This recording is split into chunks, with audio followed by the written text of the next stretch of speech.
You'll know when you have a wild woman. She'll practice her craft without boundaries. She is truly autonomous.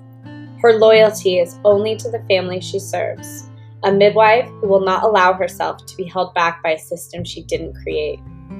This podcast is for the birth keepers who want to grow and change. We are open to learning through self-reflection and supportive community. We are creating this space to explore without judgment. We are remembering we were Born wild.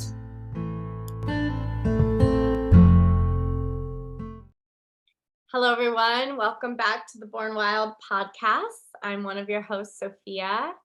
And today we have birth stories with Meggie, and I'll hand it over to you to introduce yourself, and then we'll jump into your stories. Hi. So I'm Meggie, and I was actually, I'm from Sonoma County, but I live right in the outskirts of Austin, Texas. I live in Dripping Springs, Texas now, and I'm a stay-at-home mom to Kason and Hayes, and they're 2 and 3 months old. A freshie.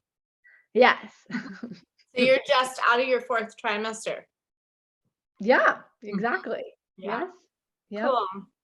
So where does your story begin? Well, so I had my son May 2020, and basically when I got pregnant, I had no knowledge of birth whatsoever, which is shocking because I do have a holistic health background. I went to Bowman College in Pen Grove. I did their nutrition consulting program there, and I got my yoga certificate, and you think that you would just like maybe come into this world of birth or hear some stuff, and it was so shocking to me that literally I had no idea what birth was. It was just the standard stuff you see on TV. Like that was my perception of birth. And basically when I got pregnant, I Googled like, what do I do now? Did you have friends that had children, or? No, I had one. My best friend had her first baby quite a few years younger than me. I was, I think, 27 at the time when I was pregnant.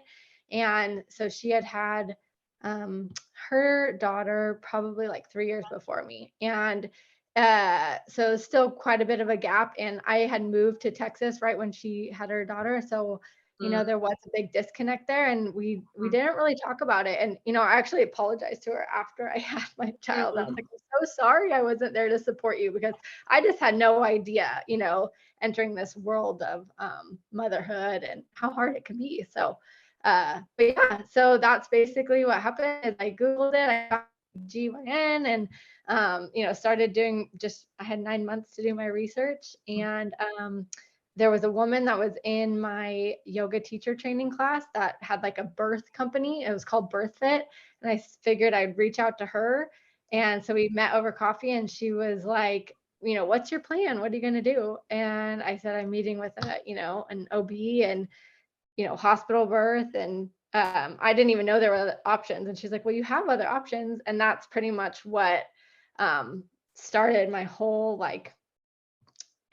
she recommended some books, and I started doing my own research, and I found a birth course called, oh goodness, now I don't even know what the name of it was called. But basically it's like they train the husband to be the doula, which was really Bradley? Bradley, thank you. Yes, Bradley. And it was great. I learned so much through Bradley.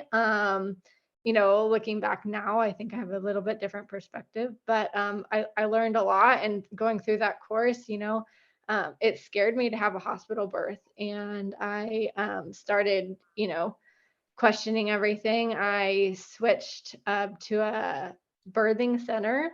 I did reach out to, some home birth midwives at the time.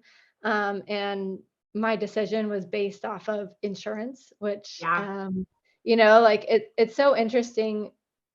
Just, I thought I did a ton of research, but just the amount of research and everything, I'm obviously a very changed person since that first birth.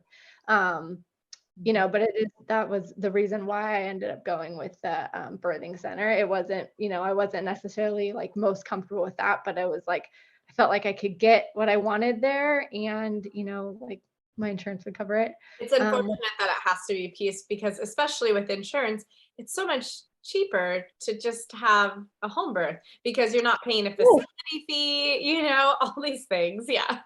Absolutely. We've ended up paying an arm and a leg for our hospital birth, and that's why, it's just so important to like talk about this stuff, because you think you're doing one thing, but when you're hearing other women's stories, like we end up spending a lot more money than we would have spent if we ended up, doing a home birth, Yeah. essentially. So, but yeah, so I went right all the way up to, 40 weeks, and then 41 weeks came. Was your And pregnancy pretty like straightforward with yeah, I was sick in the beginning. I think up until 20 weeks, I was like nauseous. It was weird. I wasn't throwing up. I would just dry heave. It was like the worst thing ever.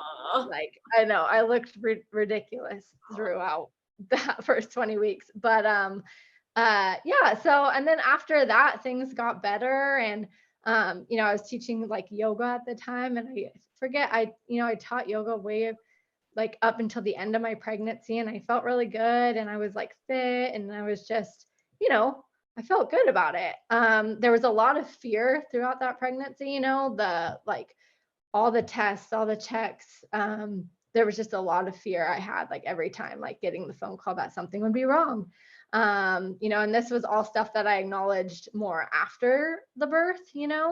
I was doing like birth meditations throughout the whole, pregnancy process, trying to quiet my mind and stay positive. And but there was a lot of negative fear in sometimes my all the head. testing, I was gonna say, can make you feel like something's bound to happen at any time. Totally. Yeah, that was definitely it. And yeah, and I think I have, maybe a little bit of that history through my, lineage of like my mother's birth, and so or like my birth is, I guess, what I'm trying Yeah. to say. Did you know your birth story? I don't know my birth story. I've heard bits and pieces from it here and there, and I know that they had told my mom something was wrong with me, and the same thing happened with my sister, and I just so I think maybe there was some of that stored fear from that experience as well. Mhm. But yeah, so yeah, but other than that, my pregnancy was, fairly good. I was happy. And then, COVID did hit. I was expected to, my delivery date was at the end of April, and, COVID hit in March. Basically, like the weekend my friends were throwing me our shower was the weekend it all happened, and they were like, "Do we cancel?" And I was like, "No, don't cancel," And then lockdown happened, and I think very differently now than I did at the time. I was still in that, like, you know, I don't know what birth is going to be for me. I don't know what being a new mother is going to be, and everything's locked down. I mean, we were just like, me and my husband were, it was crazy. It was so crazy. And we don't have family around us here. It's Well, just and us. in that beginning stage, nobody knew like what is COVID, what's happening. Yeah, Should we really be scared? totally. Should we not? Yeah. Totally. And so, and I was hearing like these horror stories of, women birthing in masks and their partners not being allowed to come in, and just Mhm. these really sad, I mean, it was awful. It was awful. And at the time I just felt very grateful that I was birthing at the birthing center, and they weren't, enforcing these kinds of stuff there yet, or whatever. So, that was kind of what happened, but there was a lot of, you know, more fear and anxiety added to the end of my pregnancy for sure. Mhm. But yeah, and so I went up, to 40 weeks, and then 41 weeks hit, and I went to the 41-week appointment, and the midwife there was like, well, are you ready to induce labor, is basically what she said to me. And I was like, and I don't think there was any reason for that. And I was just like, what? Like, I thought she was on my team. Like, I thought we were all like in this together, like obviously I had written a birth plan, like they should have had that. Like, and really emphasized I wanted this natural birth. I wanted like, Was it just no policy? medication. Like they have this conversation with everyone? I guess I'm trying to remember because then they did scare me with like the me not having enough amniotic fluid during one of those ultrasounds that last week. And that's just like that last week everything switched and I was just like I felt like I was up against the clock. And like I think they had me coming in like every day at that time. Like I did the stress test, they gave me fluids. And then I was so upset because I went back into, they had to do an ultrasound right after to see if the fluids helped. And then, the ultrasound tech was like, well, sometimes we miss a pocket full of fluid. So I'll make sure to really check this time and I'll find the fluid for you. And I was like, well, could that have happened the first time? Like I was just like it, there was just a lot of stuff happening where I was just questioning everything that was going on. Yeah, and it was really hard. I wasn't getting the support I needed, I think, from that midwife group. There were 6 of them. It was the whole process of where you meet with each one and then you don't know which one will be there, for your birth. And yeah, so that's what happened. And I if I didn't go into labor naturally before that 42-week date, basically I would have to go to the hospital and an induction would be scheduled. And that was like my option, I guess. And I just didn't think I had any other options. And I was like talking to, my Bradley course person, like the instructor, and I was talking to a doula friend and, they're just relax. It's going to happen. It's going to happen.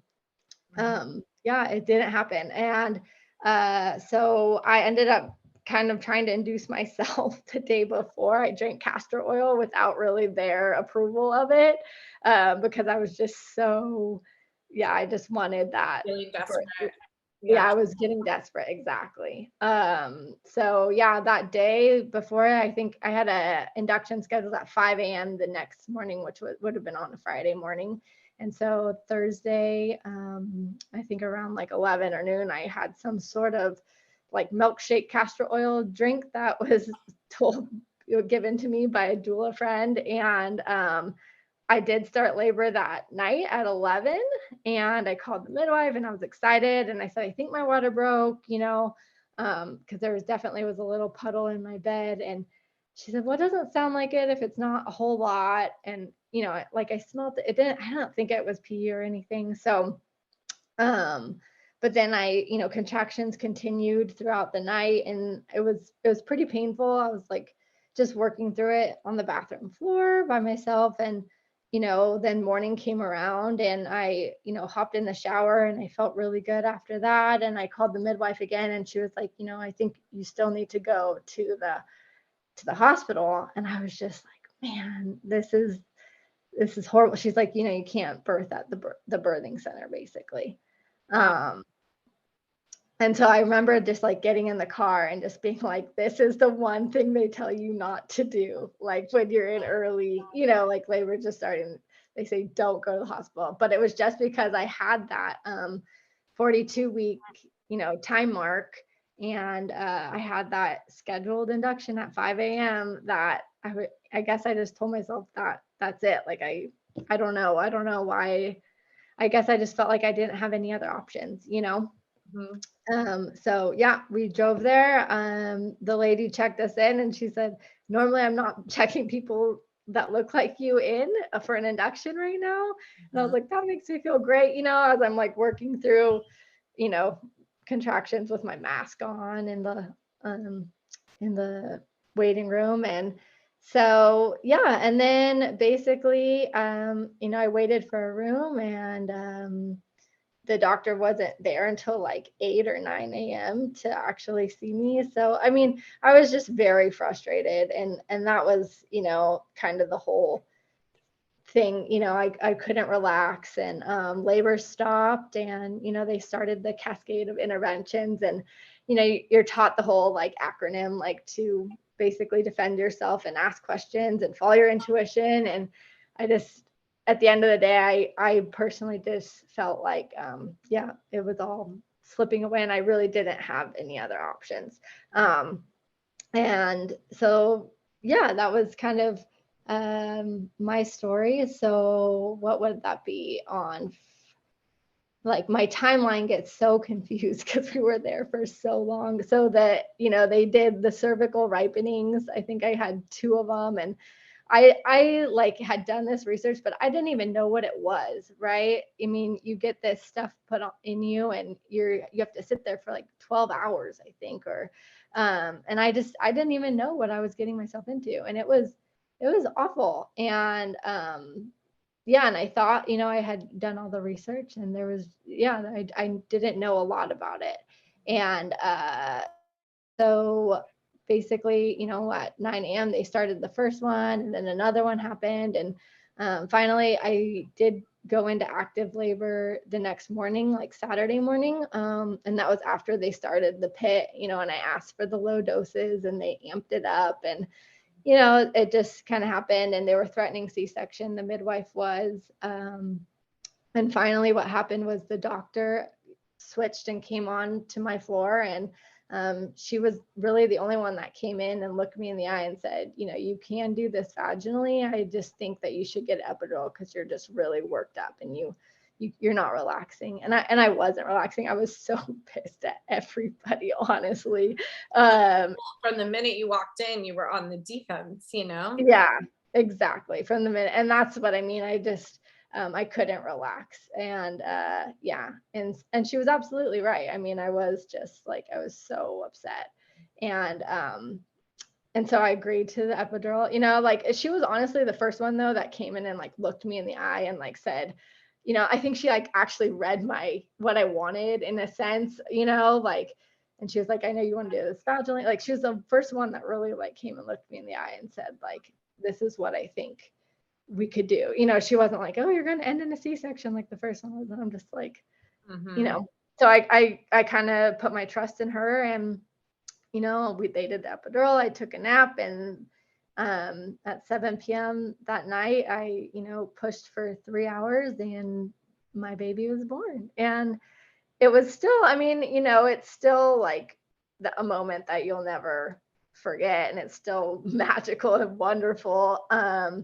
But, when you have a different story the second time around, it's Well, I hard think to that could be where like the brain fuck comes in, where you're like, best day of my life and trauma, and like, how do I hold those both, and can I hold those both, or do I have to pick one? And like, I'm not gonna pick it to be trauma, like, like, yeah. Right. Oh yeah, absolutely. Yeah, absolutely. And I think, and So then how did you walk away from that birth? Did it take time to process everything? Or were you like, did you walk out of there being like, none of that should have happened?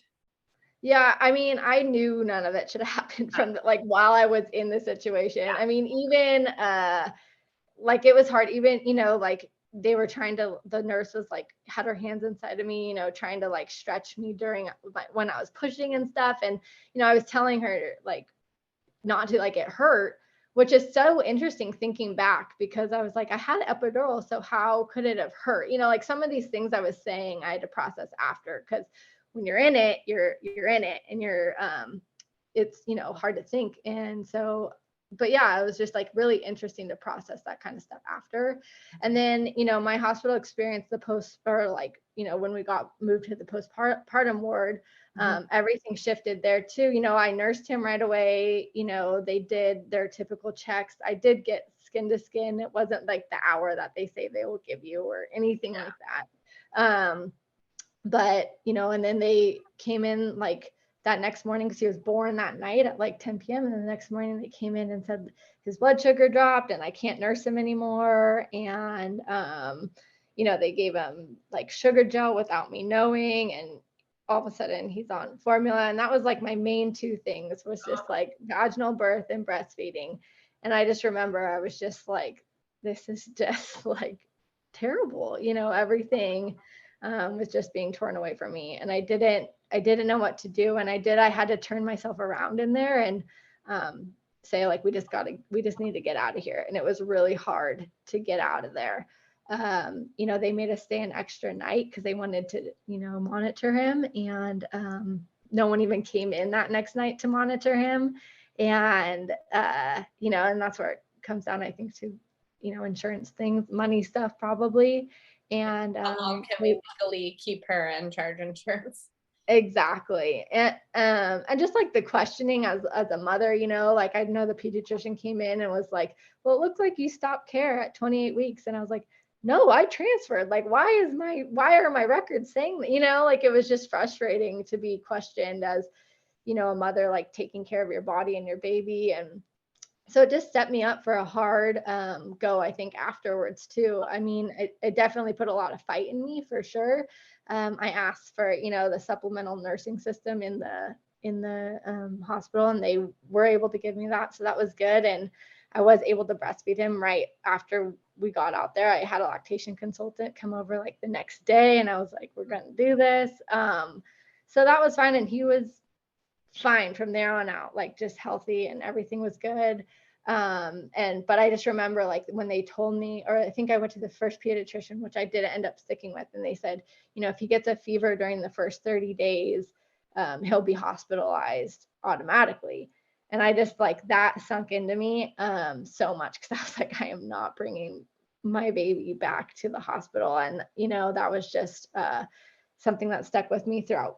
And it was COVID. And so, I was very much on the defense side. I kept us very secluded, and I was, scared to be around people. And it definitely affected my postpartum. So isolating just in general, let alone during COVID. Yeah. Yeah, for sure. And I had to do a lot of work after that, but I do believe that it is part of my story. I know like you have to, own it anyways, but like it's definitely made me a stronger person. And I made a lot of decisions after that where that maybe I wouldn't have made before, so I definitely had to change and be a, that mama bear that I think every mom probably comes into afterwards, for sure. Yeah, I feel that way about fevers. Like we've had so many fevers for my son that I'm really comfortable, especially with high fevers, and like treating them at home, and like knowing when to go in. And it wasn't that the first fever versus the fevers now. I'm a totally different person, and my comfort level and what, my tolerance Right. level. And yeah, it like takes the experiences to like build you and be like, okay, I got this. Totally.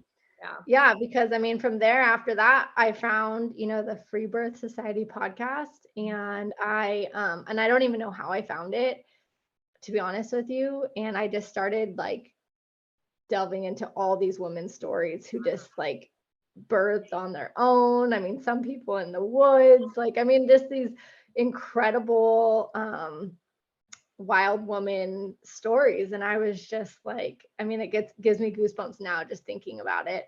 And and honestly, like at the time, I don't think during that first pregnancy I wasn't open to even hearing that, because I did have a yoga, and I went to like a prenatal yoga class. And I remember this woman was from Russia, and she said, and she didn't use the term free birth, but she told us her story about how she came here, and it was just her and her boyfriend, and they birthed their baby on their own. And I just remember like at that time thinking, that is crazy, that is crazy.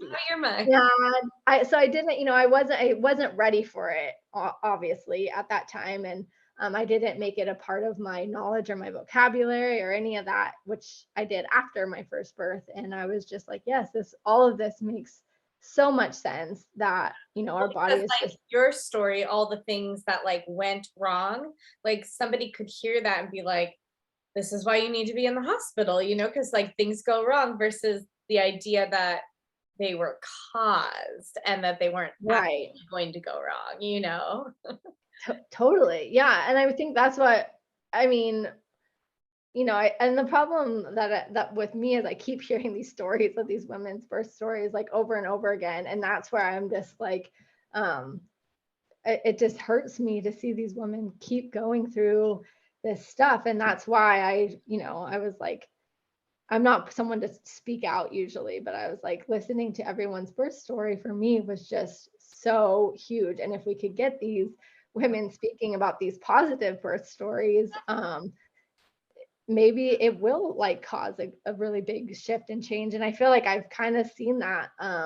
Unfortunately for me, it was the second birth, but hopefully maybe some women will be hearing this kind of stuff when they're pregnant with their first and know that their body is capable of doing it on their own. And that, I mean, they were made for this. We were made to birth babies. Like there's nothing wrong with us and there's nothing wrong with our bodies.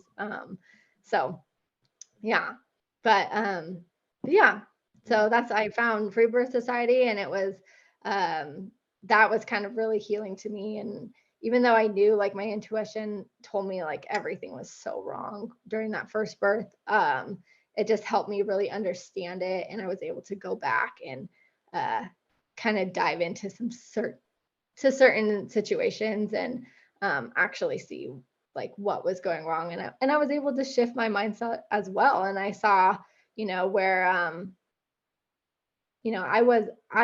I wasn't thinking like positive about the birth, like I could do this, and my body was made for this. Even though I was being told that, from friends and stuff, it still wasn't the same as hearing these women's stories. So yeah.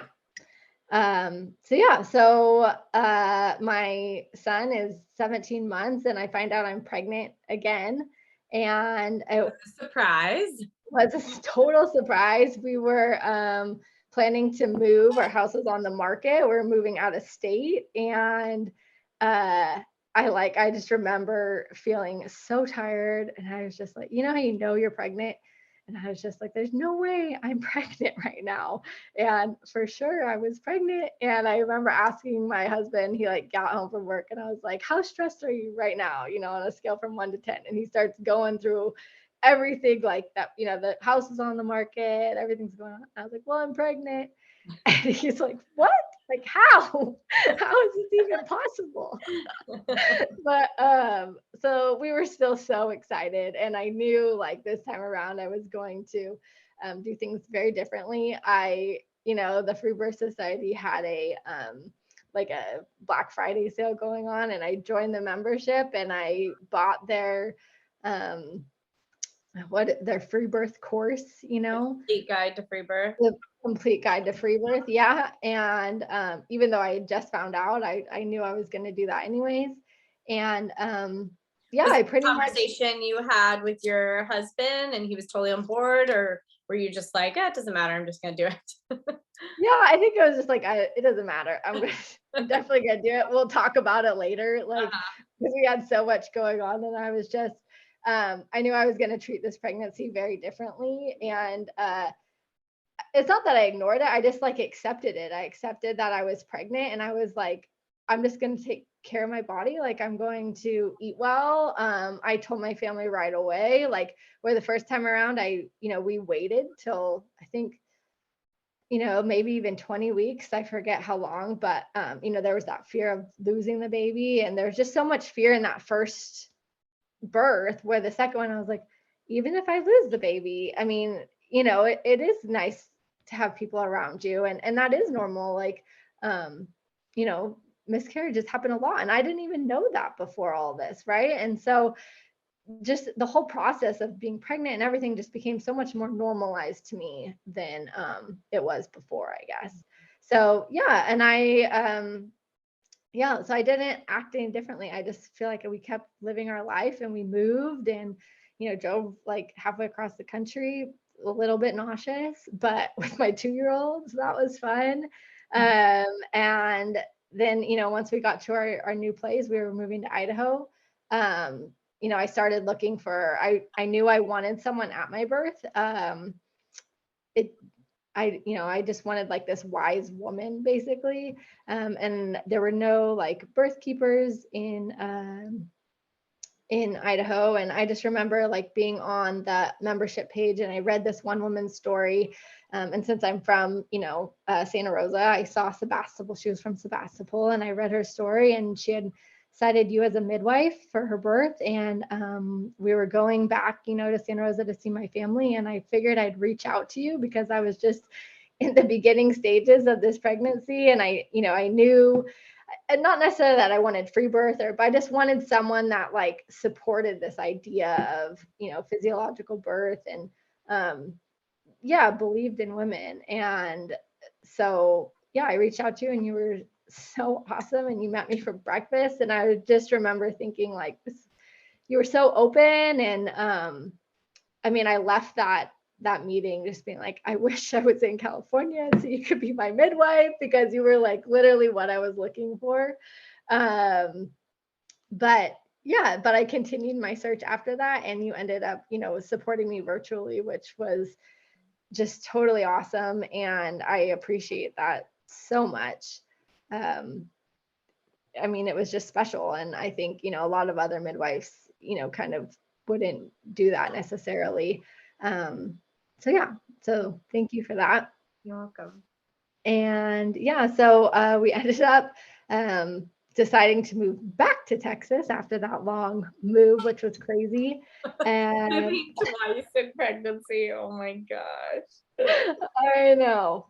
But in a weird way, it was all like meant to be. And so it's kind of nice that I wasn't really like, I don't know. I wasn't, it was just like a peaceful pregnancy, which is so weird to say because there was so much going on, like moving twice and deciding that we were in the wrong place. And, it was very hectic life, but like the pregnancy was just so peaceful. I was just like at ease the whole time, and I knew it was going to work out. And, when thoughts would arise that like, oh my goodness, like, am I not going to find someone? I'd call you or text you, or we'd set up a Zoom call, and you kind of set me back into this reframe of mind where I was thinking, beforehand, and it helped a lot. It helped a lot. So we moved back to Texas, and one thing we did too was you got your records released because you had a lot of questions about your birth, and so I suggested you get your records released, and so we could go over them. Totally, because there was clarity. Absolutely. Yeah. And that helped a lot because there was a lot of questions about my birth, that I just didn't even know really what happened at the end of the day. And I knew like, doing this free birth, complete guide to free birth, like basically, I guess what my thought process was like, at the end of the day, there was another option that first time around. I could have free birthed my first son. I just had no idea. And again, I was not ready for that at the time. But the second time around, I was like, I'm going to be completely ready to free birth my second child if it comes to that. And I guess that's just kind of the frame of mind I was in. Was just, I can do this, and I don't have to like make sacrifices if I can't find the right person to support me, I guess. And you totally helped me ease some of those, concerns. With my first birth, I thought that there was like shoulder dystocia because they called in a huge team right at the end as I was pushing him out. And, we went through that. There was no shoulder dystocia. What were some of the other things? I don't remember delivering my placenta. And so, we talked about that. And, I'm trying to think of what else we talked about, but you just like helped me we just went through it day by day. We didn't know, like it was day by day because we were there for a while. And like some of the records, questions about ROGAM shot, and some questions about the blood glucose for your baby, and totally, and the ROGAM, so you talked to me about that, because I was given it twice. Even like the first time, obviously at 28 weeks was with my knowledge, the second time without my knowledge. And the glucose was a big thing that I was scared about that after. And you clarified that, midwives don't even check for glucose after the baby is born. And, the Free Birth Society course also just kind of eased my mind with a lot of the aftercare of, it's like this newborn baby, and it takes them a while to kind of adjust and settle into our world. And, things do normalize. I don't know what like, is that your perspective too? Or, I mean, Yeah, I you mean, know, we would like treat babies based on symptoms, we wouldn't yeah, like poking all babies assuming they're gonna have blood sugar issues or, they have like under this amount of weight and over that amount of weight. And right. we would just like dig deeper if we saw signs and the family wanted to know what was going on. Yeah. Right. Mhm. Right. Yeah. I mean, they poked my son's feet so many times. Like, it was awful. It was so My daughter awful. too, she still has scars on her Yeah. heels. Yeah. Oh my gosh. It was just yeah. And you're just sitting there and it was just terrible. It was awful. Um, yeah. And so, yeah. So a lot of that after stuff, you helped kind of ease my worries. And, yeah, you were just very positive and hopeful and helped me understand just, uh, kind of what I would need to do. And, you're also very encouraging that the right person will pop up for you, which was just nice. I believed it and I kept telling myself that, but it was nice to hear from you as well. Mhm. Mhm. And then I ended up finding a midwife. She, free birthed both her children, and she was, kind of in line with, what I was thinking, of who I wanted at my birth. She supported physiological birth, and, uh, yeah, she believed, women can totally do this on their own. And, um, she was just kind of there to witness it, which was just exactly what I wanted. And so, yeah, she did some blood tests for me at the end. And, there were some questions about my iron, and that's why we did those blood tests. But I was taking, like organ supplements throughout my pregnancy, and beef liver supplement as well, because I was worried about my liver or my iron intake from my first pregnancy. And so, right before, I think it was actually the day before my son was born, we had a meeting, and it didn't go great, because I decided not to have my iron retested again. I was already taking iron supplement, and I just didn't understand, like, really what the benefits of it would be to have it tested again. And I was already at the end of my pregnancy, and I just figured I was just keep the iron rich foods going, and just, trying to support my body as best as I can. And I think it made her uncomfortable. And, because again, they want you at that 10. I don't know what it's measured in, like, is it micrograms? I'm not sure, Your but hemoglobin is probably what she was checking. Yeah. okay, and I was at like 9.9, so I was almost there. Um, but again, this comes back to like those medical standards, right? That people want you at, or the medical system wants you at. Mhm. Um, and so, she had brought up bringing Pitt to the birth, and I know I came home like really upset, and I was seeing a radical birth keeper here in Texas, who was just like supporting me mentally through things. And I went and saw her right after too, and kind of talked through some stuff with her. And then I called you, and, you kind of helped me realize, like, well, why are you hiring her? Like, why are you hiring a midwife to come to your birth? And I really had, like, after I got off the phone with you and you told me what you would do in that situation, like you said, you would bring fluids if you were concerned about a woman's iron, or, um, stuff like that. And so right after I, got off the phone with you, I decided to kind of write everything down, like why I was having a midwife come there. And it was because I needed support. I needed someone to, like, be an extra hand to my husband for sure. After that Bradley course, I just completely didn't believe that, like, the man should be doing um, all this supportive work. I felt like it should come from a woman. And, it was, yeah, there was just like more connection that way.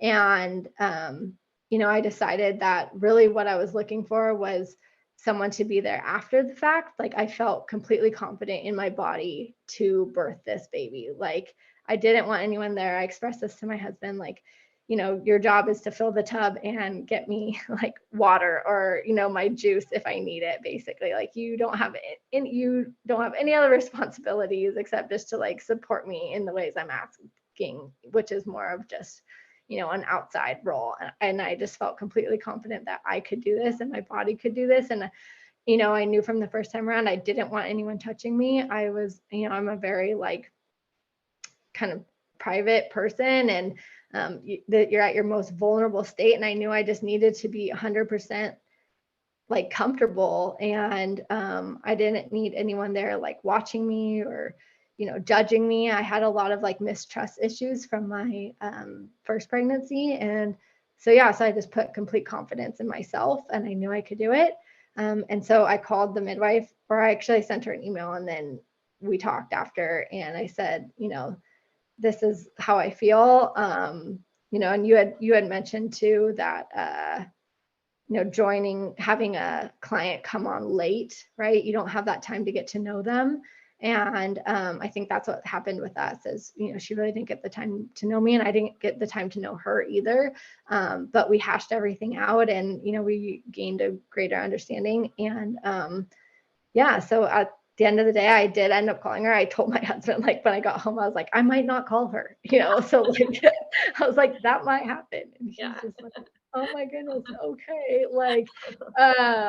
But no, I'm super glad that we were able to work through, and she expressed she was having a hard week too. And so we were able to work through everything because, I did want a woman there supporting me, and I did want someone there after everything happened to check my baby and to make sure everything was good. And I did feel like, having a midwife, it is very beneficial. Because if something was wrong and you did have to go to the hospital for some reason, I just felt like your knowledge, you could do something beforehand if and when that was the case, which I didn't think that would happen, but it did supply a layer of comfort there for me. And I know some women don't choose that, and some women want even more support. But for me, that was just where I wanted that support, and I just needed to be a little clearer with her. And we did come to an understanding of, I'm so glad that happened, because you weren't wanting to free birth necessarily. It would be a default because you couldn't find someone supportive. Exactly. Absolutely. Yeah. And I totally expressed that to her. I was like, I am not looking to free birth. That is why I hired you as a midwife. But I just wanted someone that kind of believed those, that thought of just a woman can do this on her own. But I did want to be supported, and I think a lot of women do want to feel that support. It's just when it's abused, I think is where it gets hard. And that's what I was afraid of.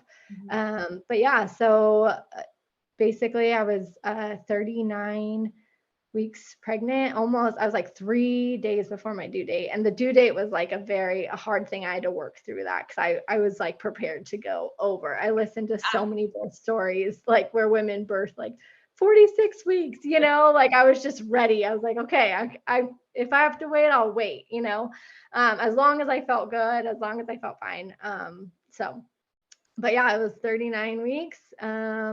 And I, started feeling contractions at 4 p.m. on, I forget what day it was, but my husband and my son were out, giving me time to rest. And I wasn't sure if this was it or not, because a couple weeks prior, I had some pre-labor stuff that I was, I thought that was it.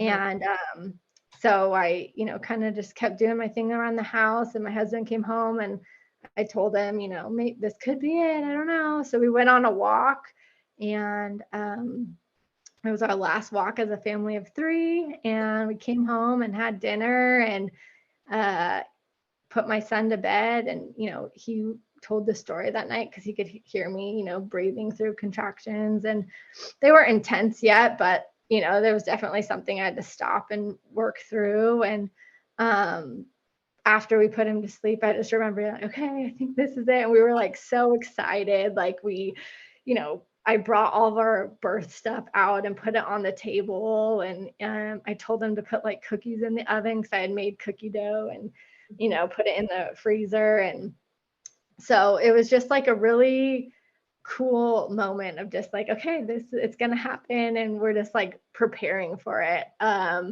It was just so different than the first time around. And I texted my midwife and I told her, I think this is it. And she said, okay, well, just, let me know. And she was so calm. And that's what, another thing I really liked about her was she was really a calm person. And that's what I wanted. And so I went into the bathroom and started working through contractions on my own. Like I had a birthing ball, and that's kind of where I set up my birth altar, was in the bathroom, because I knew I'd want to be in there. And we had a tub set up in our bedroom, which was just right outside the bathroom. So, and it was like this trough that I wanted. So we had this like trough in there. We don't have any baths in this house. So yeah, I got that as a bath beforehand. And so I was working through contractions, and I wasn't planning on timing them, but I ended up like downloading an app right there. And I just was like, I was just curious, I'm going to time them. And I think they're like 7 to 8 minutes and like, or apart. And then I think they were like 50 seconds or something like that. And so I sent her a picture of the of my time contractions, and she's like, all right, well, let me know when a shift happens. And so I jumped in the shower, and things started like kind of escalating. And I mean, the crazy thing is I just remember just feeling like not in control, but I was just like, I got this. Like I'm just working my way through it, and we're fine. And there was no fear or nothing like that. It just felt so normal. And I was just like listening to my body. I didn't do any prep work this time around. Like I wasn't going to do breathing exercises. I wasn't going to do anything. I just kept telling myself, your body will know what to do. It'll tell you what to do this time. And it did. It told me exactly what to do. When I got in the shower, I had a chair in there, and I had been taking showers in there before, so it felt really comfortable. Things started to pick up, and I, told my husband to fill up the tub and call our midwife. And I just remember like the first time around, I wanted this like spiritual birth. And the second time around, like I started like chanting, and this chant, like I got this rhythm going. And I was chanting, like I'm floating in water. And I was like visualizing that I was in the ocean, like next to this Hawaiian lei. And it was just, and I was like thanking God for these breaks, because I was getting these rests in between these contractions. And it was incredible. It was just really incredible. And I was working my way through it. And my husband, told me the tub was ready. And it's funny because one of my bigger worries was, not having hot water, enough hot water, because I knew I wanted to be in the shower. So while he was like filling the tub, like the water stopped. I think because all the hot water was going to the tub. And so then right when like he stopped the hot water going into the tub, the shower like hit me. And I just remember like it felt like needles hitting me, and I like shot up and like turned off the shower, because it was just so like I was so sensitive.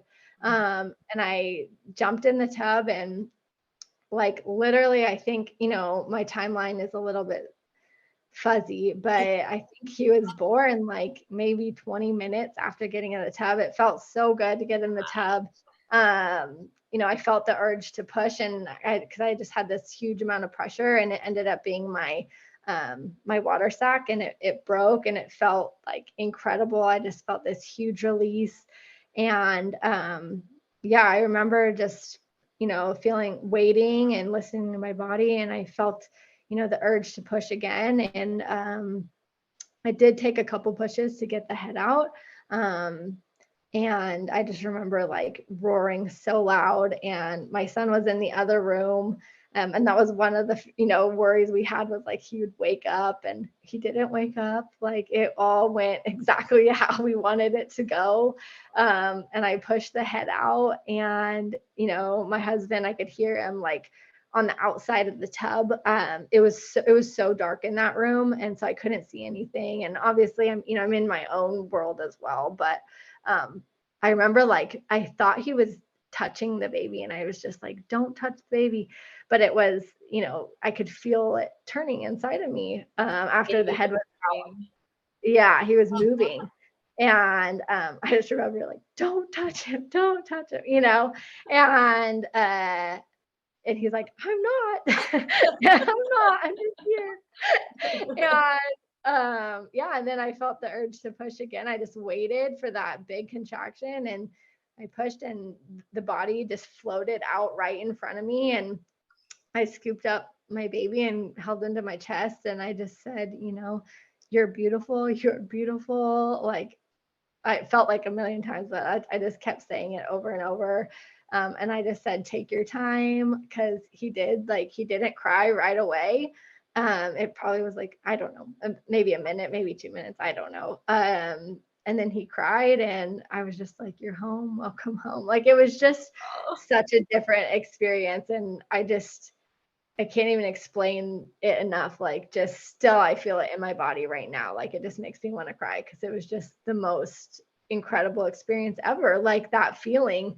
And there was just no fear in me this time around, and everything was just normal. Like, it felt so right, and it felt like it just felt normal. And even talking to my husband after, I was like, were you scared? Like, were you?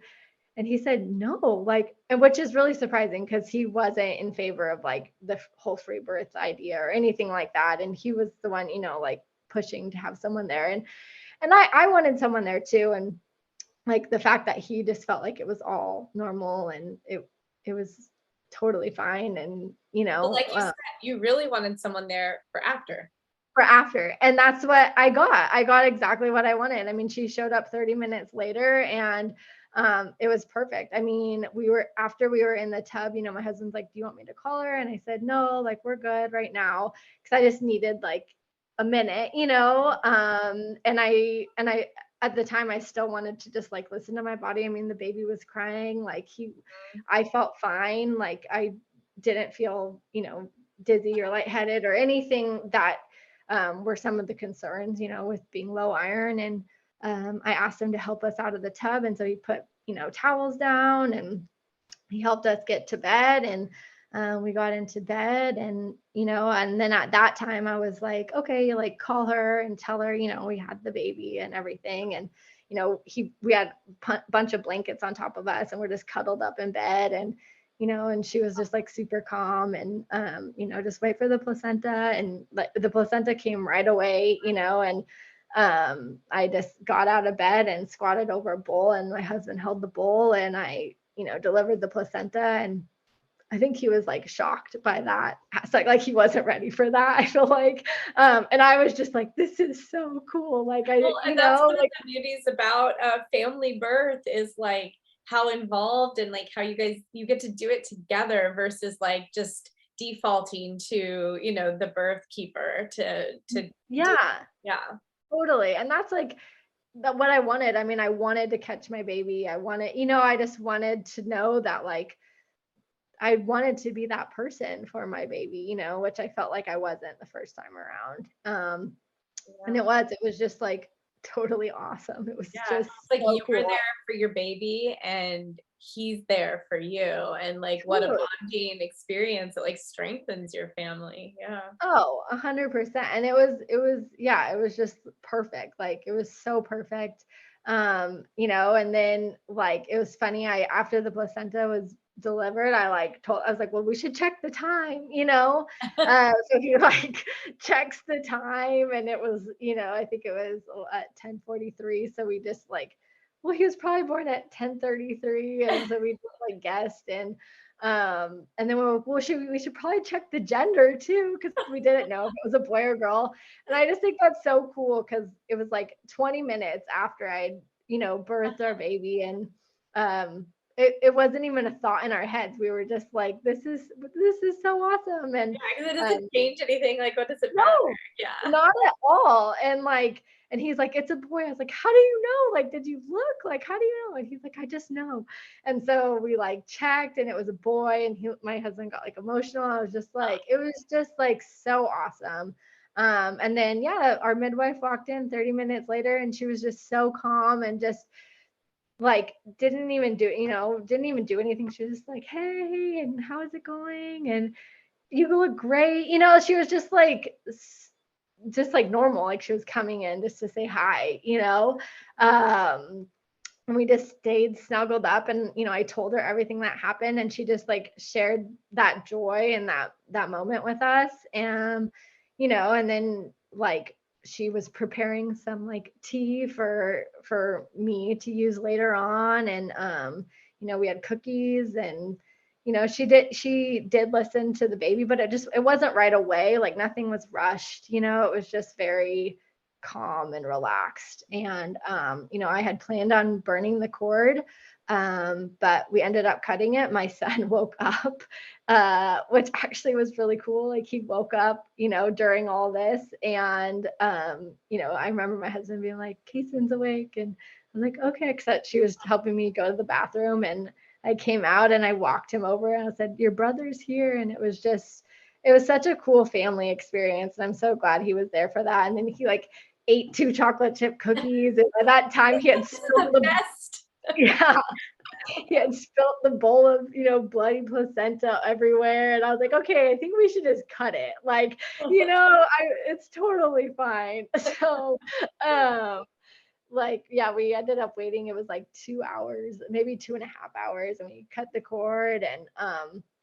And then as a family, we put my son back to bed. Like, so it was me, the baby, my husband, and all in my son's bed. And I told the midwife, just let yourself out. And she did. She let herself out. And I just remember like getting up and getting back to my bed. And I had my new baby next to me, and I had a cup of tea and a cookie. And I was just like the most Beautiful, incredible thing ever. Just like that moment was just wonderful. And it just felt so normal. And we were just a family in our house, but now we were a family of 4 instead of 3. And yeah, it was just really incredible.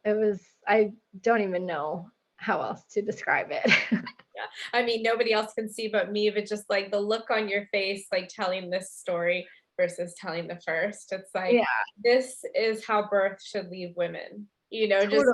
feeling like just glowing. Yeah. And like Yeah. ecstatic, and like it looks like your cheeks hurt, because you're smiling so much. Yeah. It's like, yeah. And like that high just like continued like for a couple, I don't even know, like maybe the first week. Like I was just on this like incredible high from this birth. Like it was like nothing I've ever experienced before. Yeah. Well, and unfortunately, births like these don't just fall into your lap unless you like are doing the work, because there's so much we have to unlearn, because this birth that you had is the natural default, but it's not. And we do a lot of things to like mess it up for us, Right. unless we like put the work in to make it be what we want it to be. Totally. Yeah. Yeah, absolutely. And I just feel like it's not even our fault as women. I just feel like we have just gotten like trapped in these societal norms. And yeah, you're right. We have to unlearn and, start listening to other women's stories and kind of go back to these traditional ways, I guess. Because what you just explained is, if you do nothing, that's what happens. You have to like actively choose something else for it to be anything other than that, for the most part, like to choose Right. to invite someone into your space who kind of maybe messes things up, or to leave your home and go into a space that interferes with the process. But if you just did nothing, then that's the birth you have. Exactly. I mean, it's so It's crazy the to think simple that way. choice. But like the amount of work you had to do to like come to that, and hopefully Right. sharing these stories will get to a point where our children, this is the default, and you go to the hospital if you need to.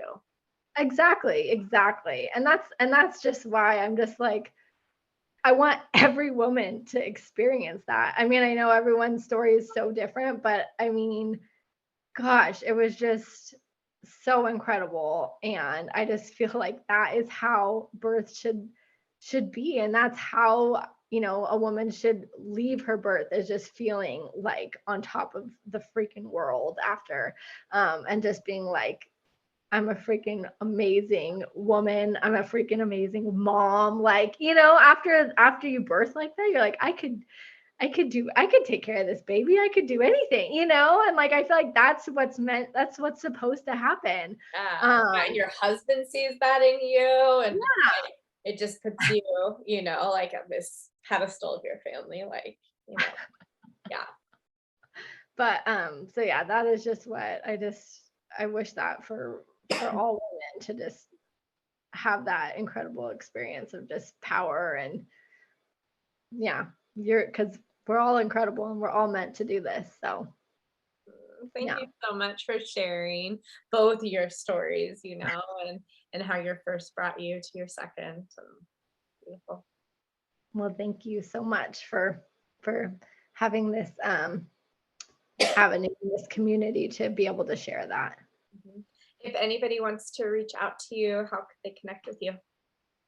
Yeah, I mean, you could find me on Instagram. I don't have like a main Instagram page, but it's just Meggie India. And I would be happy to talk to anyone about birth. Because I just think that women are incredible, and we're all meant to do this. So yeah. Thank you again.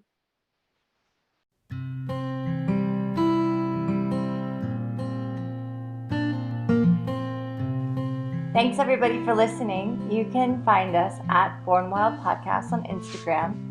For inquiries or feedback, you can email us at bornwildpodcast@gmail.com. You can find me, Emma Ray, on Instagram at Emma Ray, REA. Sophia at sophiabirth.com. And me, Leah, at Bay Area Home Birth. We would really appreciate it if you would rate and review us on Apple Podcasts. It helps us reach more people. And as always, Stay wild.